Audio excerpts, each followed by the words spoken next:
Today's film was inspired by a friend's inquiry about why guys going their own way baffle women and feminists.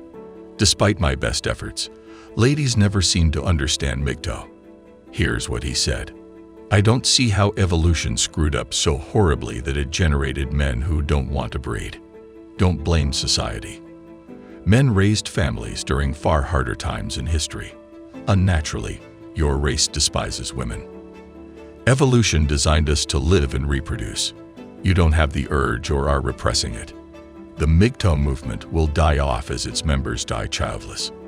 You don't have kids, and I doubt many MGTOW come from the monogamous family structure you despise, as they're happier and more balanced. When you and your followers are dead, few men will share your fear of being owned by women and losing their wild status. I find it funny that you express having good intentions in a relationship only to be tricked by a woman and believe you found a dark truth about women. I recently dated a man I knew for 3 months. Even in that short time, I grew to care deeply for him, and I had no intention of manipulating him, cheating on him, or doing anything else terrible. Loved him. The great protectiveness and compassion I felt for him distracted me in class. Without going into detail, I felt like caring for him and sharing my body and soul with him. I was naive because he was exploiting me while I was concerned about making him happy. He didn't care about me. I observed he never shared his views with me, but used me physically. In public and with his friends, he avoided me. He never returned my texts and canceled last-minute plans.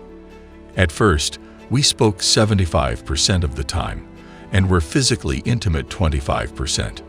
2 months later, omitting logistical and practical conversations, we spoke 10% of the time and were physically intimate 90% of the time. He treated me like I was ignorant and had an agenda. He hid it by appearing to care about me. He didn't tell me the truth for months. This tale shows that I didn't react as you did. I'd be bitter and think all men are insensitive beasts who only care about women's bodies if I were you. I found a lovely man and am enthusiastic about our future. If it doesn't work out, I'll try again. But I won't quit as you did.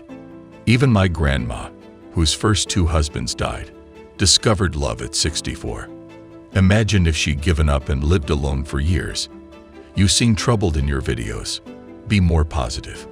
Hatred is bad too. Since birth, you've been hardwired to seek affection from your mother. We all desire to be loved, and the only thing that stops us is ourselves. Love is 2 people acknowledging their need to be loved and working toward a common goal.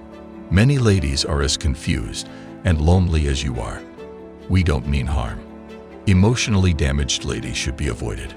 Thanks for your shaming words and emotional baggage. I plan to have surrogate children. I'll use that to urge other males to do it. I'll conduct my homework and identify the path of least resistance so other men can follow. Yes, I want to procreate, but not so a woman may hold a child over my head. In today's gynocentric culture, it's too perilous to reproduce with a mentally ill woman who has too many alternatives to screw us over for wealth and awards. You think my sort has unnatural women hatred?